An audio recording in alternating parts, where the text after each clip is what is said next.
ಏಯ್ ಬಿಟ್ಬಿಡ ಅವನನ್ನ, ಸತ್ ಹೋಗ್ತಾನವನು ಅಂತ ಯಾರೋ ಕಿರುಚ್ಕೊಂಡ್ರು.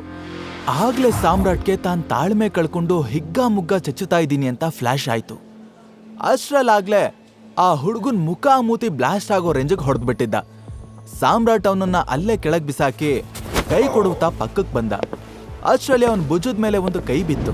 ತಿರುಗ್ ನೋಡಿದ್ರೆ ಮತ್ತದೇ ಹುಡುಗ ಹಲ್ ಕಡಿತಾ ನಿಂತಿದ್ದ. ಅವನು ಸಾಮ್ರಾಟ್ ಮುಖಕ್ಕೆ ಪಂಚ್ ಮಾಡೋ ಅಷ್ಟ್ರಲ್ಲಿ ಸಾಮ್ರಾಟ್ ಅವನ್ ಮೊಣಕಾಲ್ಗೆ ಜಾಡ್ಸ್ ಒದ್ದ. ನೆಕ್ಸ್ಟ್ ಸೆಕೆಂಡೇ ಆ ಹುಡುಗ ಕೆಳಗ್ ಬಿದ್ದ. ಆಕ್ಚುಲಿ ಇದನ್ನೆಲ್ಲ ಅಲ್ಲಿದ್ದವರು ಫೋಟೋ ತಗೋತಿದ್ರು, ಕೆಲವರು ವಿಡಿಯೋನೂ ಮಾಡ್ಕೋತಿದ್ರು. ಸಾಮ್ರಾಟ್ಗೆ ಇವ್ರನ್ನೆಲ್ಲ ನೋಡಿ ವಿಚಿತ್ರ ಅನ್ನಿಸ್ತು. ಜಗಳ ನಿಲ್ಸೋದ್ ಬಿಟ್ಟು ವಿಡಿಯೋ ಮಾಡ್ಕೋತಿದಾರಲ್ಲ ಅಂತ.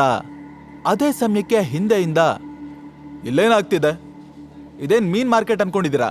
ಹಾ, ಇದು ಹೋಟೆಲ್ ಅನ್ನೋ ಕಾಮನ್ ಸೆನ್ಸ್ ಯಾರಿಗೂ ಇಲ್ವಾ ಅಂತ ಆ ಹೋಟೆಲ್ ಮ್ಯಾನೇಜರ್ ಕೂಕೊಂಡ್ ಅಲ್ಲಿಗೆ ಬಂದ. ಅಲ್ಲಿರೋ ಟೇಬಲ್ಲು ಚೇರು ಎಲ್ಲ ಚೆಲ್ಲಾಪಿಲ್ಲಿಯಾಗಿ ಬಿದ್ದಿರೋದನ್ನ ನೋಡಿ ಮ್ಯಾನೇಜರ್ಗೆ ಹುಚ್ಚಿಡ್ದಂಗಾಯ್ತು. ಸಾಮ್ರಾಟ್ ಏನೋ ಎಕ್ಸ್ಪ್ಲೈನ್ ಮಾಡೋದಕ್ಕೆ ಹೋದ. ಅಷ್ಟರಲ್ಲಿ ಒದೆ ತಿಂದಿರೋ ಆ ಹುಡುಗ ತೆವಳ್ಕೊಂಡ್ ಬಂದು ಅಳ್ತಾ ಡ್ರಾಮಾ ಶುರು ಮಾಡ್ದ. ಸರ್ ನೋಡಿ, ಇವನನ್ನ ನಾಯಿಗೆ ಹೊಡೆದಂಗೆ ಹೊಡೆದಿದ್ದಾನೆ. ಮೂಗಲ್ ರಕ್ತ ನಿಲ್ತಾನೆ ಇಲ್ಲ, ಒಂದು ಹಲ್ಲು ಮುರಿದೋಗಿದೆ, ಕೈ ಮೇಲೆ ತದಕ್ಕಾಗ್ತಾ ಇಲ್ಲ, ತಲೆ ಎಲ್ಲ ದಿಮ್ ಅಂತ ಇದೆ. ಹೀಗೆ ಕಂಪ್ಲೇಂಟ್ ಮೇಲೆ ಕಂಪ್ಲೇಂಟ್ ಹೇಳ್ದ. ಆಗ ಮ್ಯಾನೇಜರ್ ಕೂಡ ಅಲ್ಲಿದ್ದವ್ರ ತರಾನೇ ಸಾಮ್ರಾಟೆ ಏನೋ ದೊಡ್ಡ ತಪ್ಪು ಮಾಡಿದಾನೆ ಅನ್ನೋ ತರ ಲುಕ್ ಕೊಡ್ತಾ, ನಿನಗ್ ತಲೆ ಕೆಟ್ಟಿದ್ಯಾ? ಪಾಪ ಮೂಳೆ ಮುರಿಯೋ ತರ ಹೊಡೆದಿದ್ಯಲ್ಲೋ, ಇವ್ರು ನಮ್ VIP ಕಸ್ಟಮರ್, ಅವ್ರ ಮೇಲೆ ಕೈ ಎತ್ತೋದಕ್ಕೆ ಎಷ್ಟೋ ಧೈರ್ಯ ನಿನ್ಗೆ? ತಪ್ಪು ಮಾಡ್ದವ್ರಿಗೆ ಹೊಡಿದೆ ಏನ್ ಮುತ್ ಕೊಡೋದಕ್ಕಾಗತ್ತಾ? ನಮ್ ಪಾಡಿಗೆ ನಾವು ಕೂತಿದ್ರೆ ಬಂದು ಕೆಟ್ಟಾಗಿ ಮಾತಾಡ್ತಾನೆ. ಹಾಳಾಗೋಗ್ಲಿ ಅಂತ ಸುಮ್ಮನಿದ್ರೆ ಅಪ್ಪನವರೆಗೂ ಹೋಗ್ತಾನೆ. ಇವತ್ತು ಇವನ್ ಗ್ರಾಚಾರ ಚೆನ್ನಾಗಿದೆ, ಉಸಿರಾಡೋದಕ್ ಬಿಟ್ಟಿದ್ದೀನಿ. ಎಲ್ಲೋ ಅಂದಿದ್ರೆ ಕೋಳಿ ಕತ್ ಮುರಿದಂಗ್ ಮುರಿದ್ ಬಿಡ್ತಿದ್ದೆ. ಸಾಕು, ಇಂಥ ಓವರ್ ಡೈಲಾಗ್ ಸಿನಿಮಾದಲ್ಲಿ ಮಾತ್ರ ಚೆನ್ನಾಗಿರುತ್ತೆ. ಏನೇ ಆದ್ರೂ ಫಸ್ಟ್ ಕೈ ಮಾಡಿದ್ ನೀನೆ. ಸೊ ಇವನ ಹತ್ರ ಸಾರಿ ಕೇಳು, ಸುಮ್ನೆ ದೊಡ್ಡ ಜನನ್ ಎದುರು ಹಾಕೋಬೇಡ. ನಾನ್ ಕೈ ಎತ್ತೋ ತರ ಮಾಡಿದ್ದು ಅವನು, ಹಾಗಾಗಿ ಅವನೇ ನನ್ನ ಕಾಲಿಗೆ ಬಿದ್ದು ಸಾರಿ ಕೇಳಬೇಕು. ಕೂಡ್ಲೆ ಆ ಹುಡುಗ ಎದೆ ಉಬ್ಬಿಸ್ಕೊಂಡು ಎದ್ ನಿಂತ. ಹೇಯ್, ಮರ್ಯಾದೆಯಿಂದ ನನ್ನ ಕಾಲು ಹಿಡ್ಕೊಂಡು ಕ್ಷಮೆ ಕೇಳು, ಇಲ್ಲಾಂದ್ರೆ ನಿನ್ಗೊಂದು ಹೆಜ್ಜೆನೂ ಆಚೆ ಹೋಗೋದಕ್ಕೆ ಬಿಡಲ್ಲ. ನಾನು ಯಾರು, ನನ್ನ ಫ್ಯಾಮಿಲಿ ಬ್ಯಾಕ್ಗ್ರೌಂಡ್ ಏನು ಅಂತ ನಿನ್ಗಿನ್ನೂ ಗೊತ್ತಿಲ್ಲ. ಅಷ್ಟರಲ್ಲಿ ಚೈತ್ರಾಲಿ ಮಧ್ಯೆ ಬಂದು, ನೋಡಿ ರಿಯಾಲಿಟಿ ಏನು ಅಂತ ನಾನು ಹೇಳ್ತೀನಿ. ಇಲ್ಲಿ ತಪ್ಪು ಸಾಮ್ರಾಟ್ತಲ್ಲ, ಈ ಅವಿವೇಕಿದು.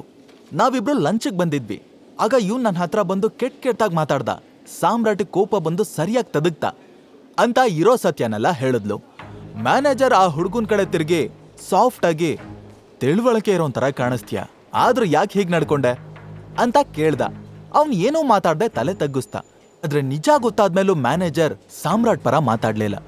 ಬಟನ್ ಕಿತ್ತಿರೋ ಅವ್ನ ಶರ್ಟು, ಸವ್ದಿರೋ ಸ್ಲಿಪ್ಪರ್ ನೋಡಿ, ಕಾರಣ ಏನೇ ಇರಲಿ ಮೇಡಮ್, ಇವನು ಕೈ ಮಾಡಿದ ತಪ್ಪೆ, ಹಾಗಾಗಿ ಕ್ಷಮೆ ಕೇಳಲೇಬೇಕು ಅಂತ ಹೇಳ್ದ. ಮ್ಯಾನೇಜರ್ ಹಾಗೆ ಮಾತಾಡೋದಕ್ಕೆ ಏನ್ ಕಾರಣ ಅನ್ನೋದು ಸಾಮ್ರಾಟಿಗೆ ಗೊತ್ತಾಯ್ತು. ಅವನು ಬೇರೆ ದಾರಿ ಇಲ್ಲದೆ ಜೇಬಿಂದ ಅಕ್ರಮ್ ಕೊಟ್ಟಿದ್ದ ಕಾರ್ಡ್ನ ತೆಗೆದು ಅವನಿಗೆ ಕೊಟ್ಟು, ಈ ಕಾರ್ಡ್ ನಾನು ಕೊಟ್ಟಿದ್ ಯಾರು ಅಂತ ಅದ್ರ ಮೇಲೆ ಹೆಸರಿದೆ ನೋಡಿ, ಆಮೇಲೆ ನಾನು ಕ್ಷಮೆ ಕೇಳಬೇಕೋ ಬೇಡವೋ ಅಂತ ಡಿಸೈಡ್ ಮಾಡಿ. ಆ ಕಾರ್ಡಲ್ಲಿ ಅಕ್ರಮ್ ಹೆಸರಿರೋದು ನೋಡಿ ಮ್ಯಾನೇಜರ್ ಬೈದಲ್ಲಿ ಬೆವ್ರು ಹೋದ. ಹಾರ್ಟ್ ಬಿಟ್ ಬುಲೆಟ್ ಟ್ರೈನ್ ತರ ಫಾಸ್ಟ್ ಆಯ್ತು. ಒಂದು ಸಲ ಕಾರ್ಡ್ನ, ಮತ್ತೊಂದ್ಸಲ ಸಾಮ್ರಾಟ್ನ ನೋಡ್ತಾ ಲಕ್ವಾ ಹೊಡೆದಿರೋ ತರ ನಿಂತ್ಬಿಟ್ಟ. ಅಕ್ರಮ್ ಕಾರ್ಡ್ ಇದೆ ಅಂದ್ರೆ ಸಾಮ್ರಾಟ್ ಎಷ್ಟು ಸ್ಪೆಷಲ್ ಅಂತ ಆಗ ಅವನ್ಗೆ ಅರ್ಥ ಆಯ್ತು. ಈ ವಿಷಯ ಅಕ್ರಮ್ವರೆಗೂ ಹೋದ್ರೆ ಖಂಡಿತ ನನ್ ಕೆಲಸ ಉಳಿಯಲ್ಲ ಅಂತ ಕೂಡ್ಲೆ ವರ್ಷನ ಚೇಂಜ್ ಮಾಡ್ದ.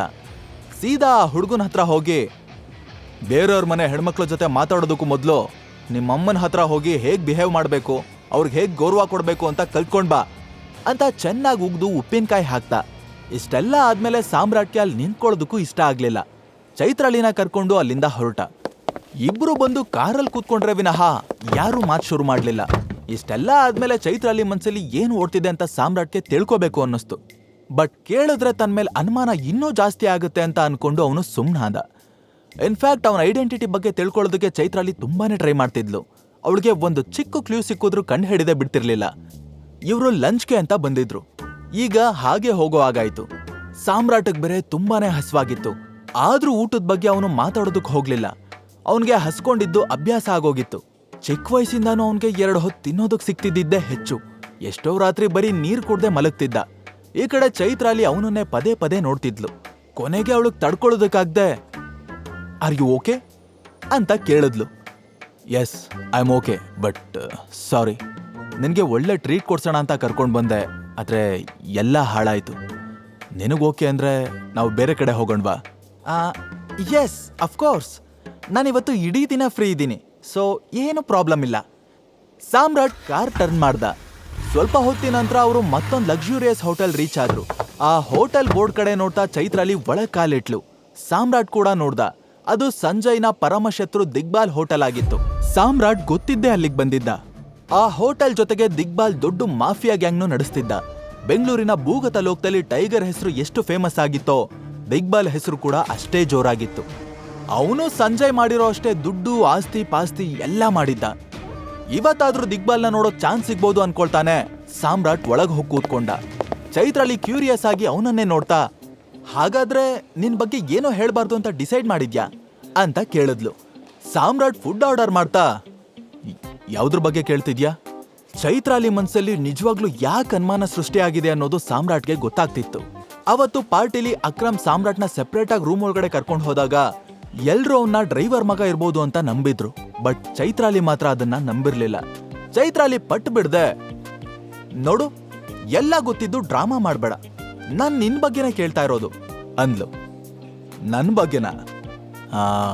ನನ್ನ ಬಗ್ಗೆ ಹೇಳ್ಕೊಳ್ಳೋವಂಥದ್ದೇನಿದೆ, ಅಂತ ಸ್ಪೆಷಲ್ ವ್ಯಕ್ತಿ ಏನಲ್ಲ ನಾನು.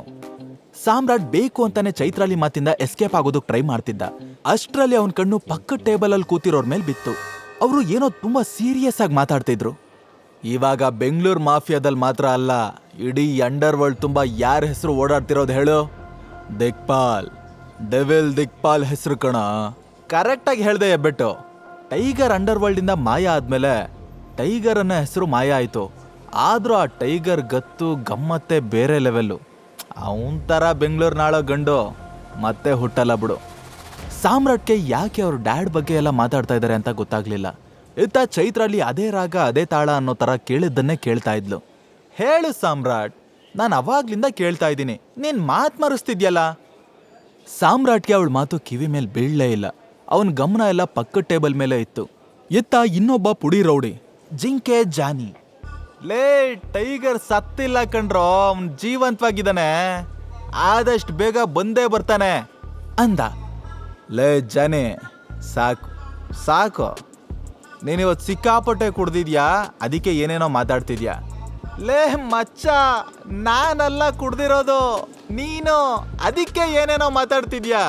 ಹೋಗಿ ಹೋಗಿ ಆ ದಿಕ್ಪಾಲ್ ಜೊತೆ ಟೈಗರ್ನ ಕಂಪೇರ್ ಮಾಡ್ತಿದ್ಯಾ? ಎಂತ ಕಾಮಿಡಿ. ಲೋಕಲ್ ಸರಾಯ್ ಜೊತೆ ಬ್ರ್ಯಾಂಡೆಡ್ ಸ್ಕಾರ್ಚ್ನ ಕಂಪೇರ್ ಮಾಡ್ತಿದ್ಯಲ್ಲೋ ದಡ. ನಾನು ಹೇಳ್ತೀನಿ ಕೇಳೋ, ಟೈಗರ್ ವಾಪಸ್ ಬಂದೇ ಬರ್ತಾನೆ. ಯಾವತ್ತಿದ್ರು ಅಂಡರ್ ವರ್ಲ್ಡ್ ದೊರೆ ಅವನೇ. ಅವನ ಮಾತು ಕೇಳಿ ಸಾಮ್ರಾಟ್ಗೆ ಒಂದು ಕ್ಷಣ ರೋಮಾಂಚನ ಆಯ್ತು. ಜಾನಿ ಸುಳ್ಳು ಹೇಳ್ತಿದ್ದಾನ ಅಥವಾ ನಿಜವಾಗ್ಲೂ ಅವನಿಗೆ ಟೈಗರ್ ಬಗ್ಗೆ ಏನೋ ಗೊತ್ತಿರಬಹುದಾ ಅನ್ನೋದನ್ನ ತಿಳ್ಕೋಬೇಕಿತ್ತು. What next? ಸಾಮ್ರಾಟ್ ಜಾನಿನ ಮಾತಾಡಿಸ್ತಾನ. ಚೈತ್ರಾಲಿಗೆ ಸಾಮ್ರಾಟ್ ರಿಯಲ್ ಐಡೆಂಟಿಟಿನ ತಿಳ್ಕೊಳ್ಳೋದಕ್ಕಾಗತ್ತಾ? ಅವಳು ಯಾಕೆ ಸಾಮ್ರಾಟ್ ಹಿಂದೆ ಬಿದ್ದಿದ್ದಾಳೆ? ಸಾಮ್ರಾಟ್ ದಿಕ್ಪಾಲ್ನ ಮೀಟ್ ಮಾಡ್ತಾನ.